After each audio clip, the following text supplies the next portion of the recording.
Hello, Education 1030 students. I hope everyone's having a great week. Well, you've about survived the semester. We have this week left, and then next week is finals week. So I thought I would get on here and kind of go over some of the wrap up stuff that we're going to be doing, as well as your last chapter. So if you remember correctly, we did chapter 12 right after chapter 1. We kind of went out of order. So we are going back and finishing with chapter 2. Chapter 2 is really about motivation, resilience, and emotional intelligence, and also really talking and going in a little bit into what growth mindset is and how that plays a role in your life, especially how it's connected to your motivation. Because at this point in the semester, it's probably getting pretty slim, or you may be more motivated. So, what I want us to really focus on is as we're going through this chapter, to really think about what role does growth mindset have? How is it connected? And I also want you to really think about, what emotional intelligence is and how that plays a role not only in your everyday life, but specifically looking at your relationships and why that matters. So for an extra kind of learning material resource, I have given you a video that's called Growth Mindset, what it is and how it works. I also gave you a video about how you can manage your emotions. Now, obviously, sometimes we can become emotional, especially if it's something that's important or personal, but sometimes whenever we're thinking about our emotions, sometimes they take charge and it can turn into something that's not very good. And they can affect your relationships. So you need to learn how to manage your emotions, right? And to know why you're feeling the way you feel, why you interact the way you interact, and how this really impacts you and your relationships with other people. So this video really is going to help maybe give you some tips on how you can help manage that a little bit better. Also, I mentioned that you're going to be learning about growth mindset. So, growth mindset really is based off Carol Dweck, and she really talked about how you can be in charge of your mind, right?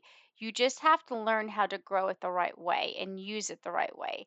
So, growth mindset is really where you start to believe that you can grow and master new skills and learn how to do new things.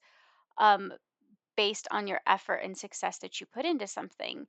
So, whenever we're doing growth, we also have to talk about fixed mindset, right? And how different they are. So, I really want us to think about the difference between the two and where you fall. And if you fall more on the fixed mindset, really think about how we can try to change that and start having more of a growth mindset and putting that into practice. So, with those resources, you're also going to be reading chapter 2 in your textbook. And there is the reading organizer there for you. Remember, these reading organizers really are designed to help you get sort of like a review notes, right? An outline. So, this is a great study tool that's going to help you in your final exam. And then you, of course, for your assessments and how you're going to be graded this week, you have your chapter 2 quiz and you also have your chapter 2 assignment that you will be submitting to Dropbox. So the assignment here is going back to all the things that you're going to be learning about in chapter 2: emotional intelligence, resilience, and how do you cultivate motivation. So with this, you're really going to do uh, a response paper. Not really a paper, but response paragraphs. I want you to do at least two paragraphs, two to three. And what I want you to do is you're going to use the textbooks to help you answer these questions, but it's also going to go back and connect to you. So you're going to imagine that you are your own therapist and you are going to think about your emotional reactions, whether they're good or bad, and how they affect your interactions with other people.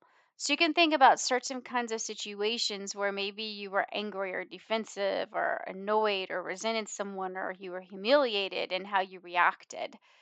And I want you to think of one situation or kinds of situations if it's more than one. And I want you to think about how you reacted. And I want you to think about what you said, what you did, what you were feeling. What did you respond? How did you respond with your feelings?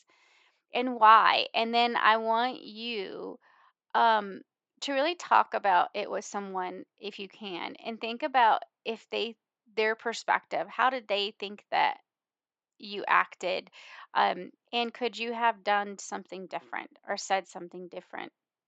And what we really need to get out of this is looking in a textbook. It gives us a lot of information about how we can make better choices, specifically looking at emotional intelligence and how this affects you.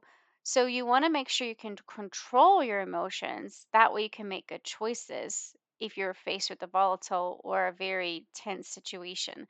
So you're going to really think about how you're going to respond.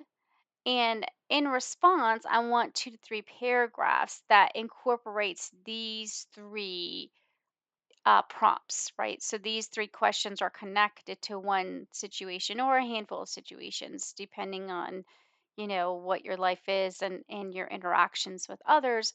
And it doesn't have to be something that happened recently. This could be something that is an ongoing thing with you, or it could be something that happened a while back. But the point of this assignment is to really think and reflect on how you act, how you manage your emotions, and looking specifically at your emotional intelligence. So it's really going to be important when you're doing this for you to look at the section in the textbook where it talks about emotional intelligence. So once you get this completed, your 2 to 3 paragraphs, you are going to be submitting that to Dropbox. And of course, you have your quiz.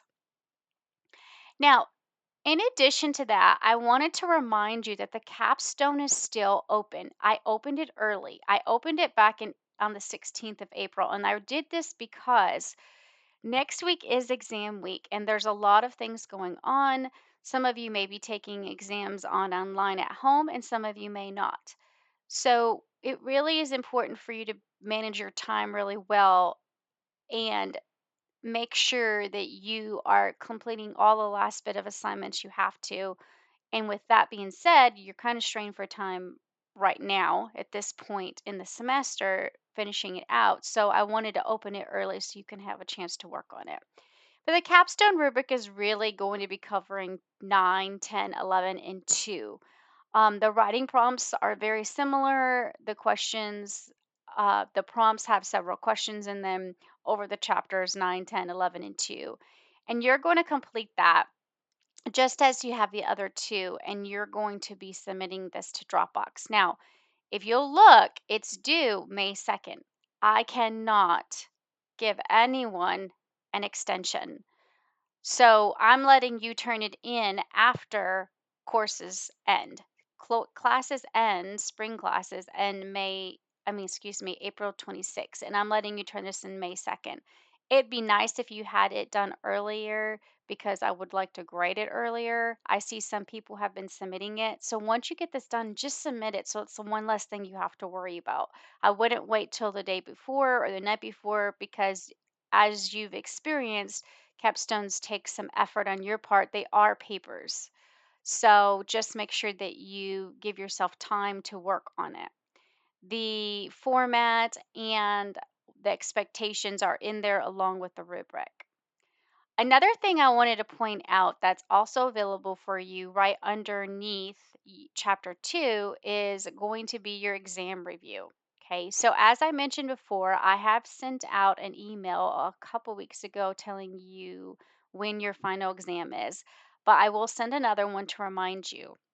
Your final exam will start on April 29th, which is this coming Monday, and it will start at 8 a.m. and it will close Tuesday, April 30th at 11:30 p.m. So that will give you a couple days, so 2 full days to really get this exam taken and when you feel comfortable. So you will take it on your own. You will not be coming in. It will not be comprehensive over everything. It's only going to be over the last unit. So that'll be chapters 9, 10, 11, and 2. And I have given you some really good review tools here in addition to your organizer, reading organizers, you have a review sheet, which kind of hits the most important topics of what I'm going to be testing you on with this final exam. I also gave you some Quizlets, some different ones for you to get some initial feedback to see maybe kind of what you need to go and study. Now you'll see they're all the way open this time. They don't close early. I thought some of us may wait to the last minute to take it. Do not wait too long to take it because something could happen and you won't be able to finish the exam. So remember, exams are not like quizzes. You do not have multiple attempts. You have only one allowed attempt, and you have timed exam as before. So once you start it, it has to be completed. And you'll see here again the dates of when it opens. It will open Monday, April 29th at 8 a.m. and it will close April 30th, which is Tuesday at 11:30 p.m. So there's the link to get into there, into that exam. Now, another thing I wanted to mention, and I will make sure I send an email out to remind you, is that you also have to do what we call the post test and the course feedback. So, your post test is that test that you took at the very beginning of the semester. It was a quiz. And what this quiz does is it let me test you on what you knew, and the questions were related to our course objectives, student learning objectives for this course specifically. And I'm going to give you the same exact quiz again, and we're going to see how much you have grown throughout the semester that you have mastered the objectives. So that post test is really important. So I want you to make sure that you complete it. You'll see here it's also due May 2nd at 11:30 p.m. It has been open for a while now, and I did that because I wanted you to be able to get done and knock some things out early and not wait to the last minute and feel overwhelmed. But it will close May 2nd at 11:30. Another thing that's going to be part of our closing of the course besides the post test is going to be your course feedback. So please make sure that you are able to complete this because I really want to get your feedback on this because it lets me see how I can improve the course. So it really helps me. All right, so that pretty much will cover. You'll see here there are links there to get you to the post test and course feedback, and then also make sure that you're working on your capstone. As always, if you have any questions, please feel free to reach out, and I would be glad to help you any way that I can. All right, you're almost through. Just keep going. You're really at the finish line, so you can push through and get through this. All right, guys, take care.